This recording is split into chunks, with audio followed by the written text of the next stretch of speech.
नमस्ते नमस्कार सबै आदरणीय हाम्रो श्रम संस्कृति पार्टीका साथीहरू।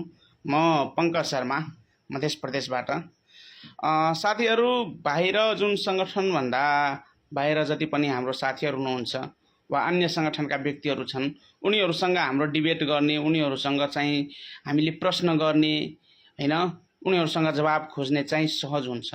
तर के हुन्छ भन्दाखेरि हाम्रो सङ्गठनभित्रै पार्टीमा चाहिँ यदि कुनै किसिमको नकारात्मक दृष्टिकोण वा नकारात्मक किसिमको चाहिँ गतिविधि चलिरहेछ भने हामीले चाहिँ हाम्रै सङ्गठनभित्र प्रश्न खडा गर्न, हामीले चाहिँ जवाब खोज्नको लागि अलिक असहज महसुस हुन्छ। किन भन्दाखेरि हाम्रो पार्टीमा, हाम्रो सङ्गठनमा चाहिँ नातेदार हुन्छ, रिलेसन हुन्छ, सङ्गठन हुन्छ, गुटबन्दीहरू हुन्छन्।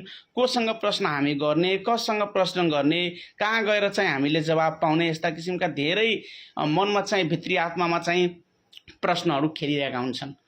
तैपनि हाम्रो मध्य प्रदेश जुन 8वटा जिल्लाको एउटा समग्र रूपले मध्य प्रदेश छ, त्यो मध्य प्रदेशको एउटा श्रम संस्कृति पार्टीको शीर्ष कार्यकर्ता, श्रमदाताको रूपमा चाहिँ आफूलाई र हाम्रो श्रद्धेय अध्यक्षज्यूले चाहिँ हामीलाई जुन तरिकाले ठान्नु भइरहेको छ अनि हामीलाई चाहिँ जुन तरिकाले चाहिँ माथि विश्वास गरिराख्नु भइरहेछ, त्यस विश्वासलाई चाहिँ गुमिनु दिनु हाम्रो चाहिँ धर्म होइन।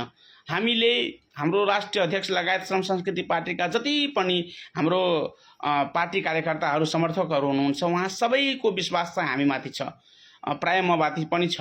अनि त्यही भएर चाहिँ हाम्रो एउटा के छ भन्दाखेरि यदि श्रम संस्कृति पार्टीका हरेक कार्यकर्ताले हामीमाथि विश्वास गरिराख्नु भएको छ भने हामीले उहाँ सबैको विश्वासलाई विश्वासघात गर्नु हुँदैन। त्यही भएर मैले चाहिँ पटक पटक श्रम संस्कृति पार्टीमा चाहिँ समस्या छ, श्रम संस्कृति पार्टीमा मध्य प्रदेशको सङ्गठनमा चाहिँ कतै न कतै हामीले अन्डरस्ट्यान्डिङ, मिसयुज वा गुटबन्दीको प्रविधिहरू हामीले हेऱ्यौँ। यस्ता किसिमका झलक चाहिँ मैले पटक पटक मैले फेसबुक सामाजिक सञ्जाल मार्फत केन्द्रीय कार्यालयको मिटिङ वा केन्द्रीय कार्यालयमा पनि मैले चाहिँ पटक पटक चाहिँ जानकारी गराएँ।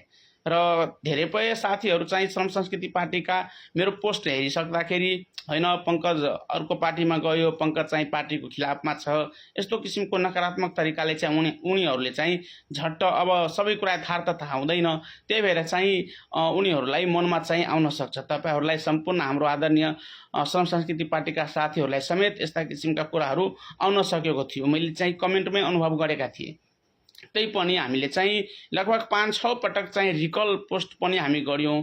श्रम संस्कृति पार्टीमा चाहिँ मध्य प्रदेशमा एउटा यस्तो पनि गतिविधि, यस्तो पनि अवस्था आयो जुन सिराहा जिल्लाको सभापति मलाई चाहिँ अन्य ठाउँमै गएर चाहिँ परिवर्तन गरिदियो। यो पनि एउटा नकारात्मक मैले चाहिँ असर हेरेँ। र यहाँ के छ भन्दाखेरि एउटा पार्टीप्रति चाहिँ आफ्नो पर्सनल लगाव र पर्सनल व्यक्ति स्वार्थमा लागेका व्यक्तिहरूलाई पनि हामीले हेऱ्यौँ। र यहीका लागि चाहिँ मैले पटक पटक हाम्रो पार्टीका केन्द्र समूहहरूसँग पनि कुराकानी गरेर उनीहरूसँग चाहिँ फेसबुक सामाजिक सञ्जालमा चाहिँ राखेर चाहिँ हामीले जानकारी गरायौँ। त्यतिखेर चाहिँ मध्य प्रदेशको पंकज शर्मा यति लगनशील व्यक्ति, यति बुद्धिजीवी, पढे लेखेका व्यक्तिले किन यस्तो प्रश्न गरिरहेका छन् भनेर चाहिँ धेरैजनाले चाहिँ यो बाहिरतिर गइसक्यो भनेर चाहिँ सोच्नु भएको होला। तर त्यस्तो कुरा थिएन। किन भन्दाखेरि मैले अघि पनि भने कि हाम्रो पार्टीगत सङ्गठनमा चाहिँ मैले कसमाथि प्रश्न गर्ने, कोसँग जवाब माग्ने, कसलाई चाहिँ हामीले यस्तो यस्तो समस्या मध्य प्रदेशमा छ भनेर चाहिँ भन्ने, कसले चाहिँ हाम्रो सोल्युसन दिने भनेर चाहिँ हामीले पनि विश्वास थिएनौँ कि कोसँग हामीले सोल्युसन पाउँछौँ। अन्ततः चाहिँ हामीले रिसेन्टली एउटा पोस्ट हेऱ्यौँ र हामीले चाहिँ पटक पटक जति पनि प्रेसर दिएका थियौँ, हामीले चाहिँ हामी आफ्नो कुरा, हामी आफ्नो समस्याहरू सबै व्यक्त गरेका थियौँ। श्रम संस्कृति पार्टीको मध्य प्रदेशमा छुट्टै किसिमको गुटबन्दी, जातिवाद तरिकाले हाबी हुन खोजिरहेछ भनेर चाहिँ हामीले प्रमाणसहित चाहिँ दियौँ। त्यस पश्चात के भयो भन्दाखेरि हाम्रो श्रद्धेय अध्यक्ष है माननीय हर्कसाङपाङज्यूले चाहिँ मध्य प्रदेशको इन्चार्ज दीपकजङ ठाकुरलाई चाहिँ पार्टीबाट चाहिँ निष्कासन गर्नुभयो।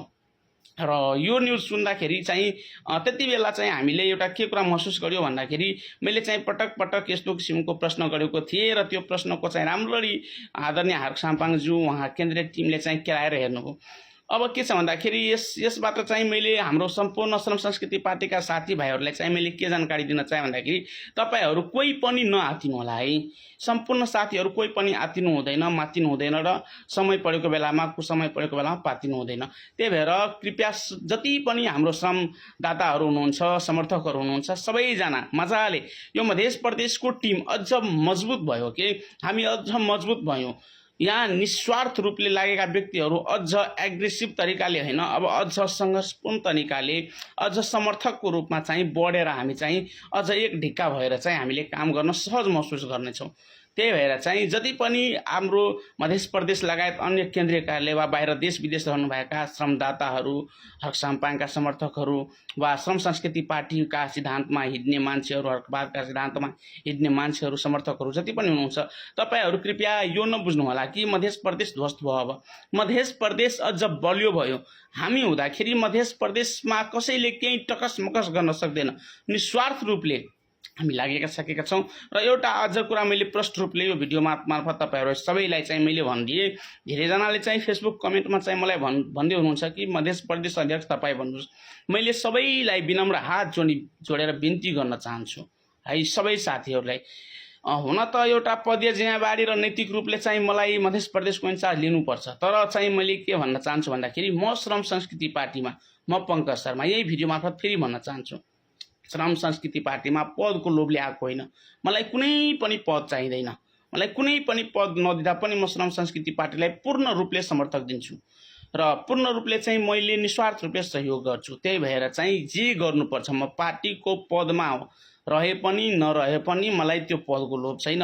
तर मैले चाहिँ आफ्नो दिने योगदान सदैव हमेसा हामीले चाहिँ यो श्रम संस्कृति पार्टी तथा यो के छ भन्दाखेरि हामीले जुन श्रमदान अभियान छ त्यसलाई चाहिँ मैले दिन्छु। हुन त म पार्टीमा लाग्नुभन्दा पहिला पनि ठाउँ ठाउँमा गएर श्रमदान गरिरहेका थिएँ। तर के छ भन्दाखेरि यो श्रमदानको एउटा जुन जुरुक्क उठेको अभियान छ नि, त्यो अभियानलाई चाहिँ हामीले कदर गर्नुपर्छ। किन भन्दाखेरि श्रम बिना देश बन्दैन, यो म बुझिसकेको छु।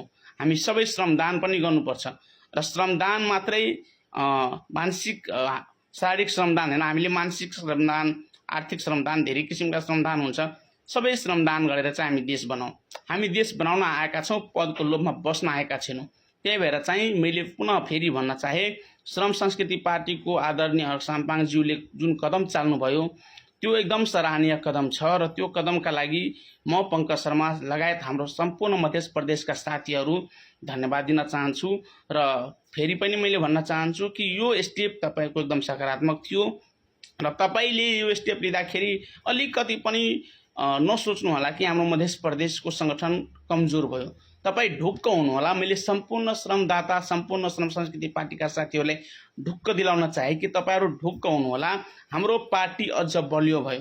हामी सबै दिन रात खट्ने मान्छेको मनोबल अझ बलियो भयो र हामी अब अझ निसङ्कोच र निस्वार्थ तरिकाले चाहिँ लाग्छौँ।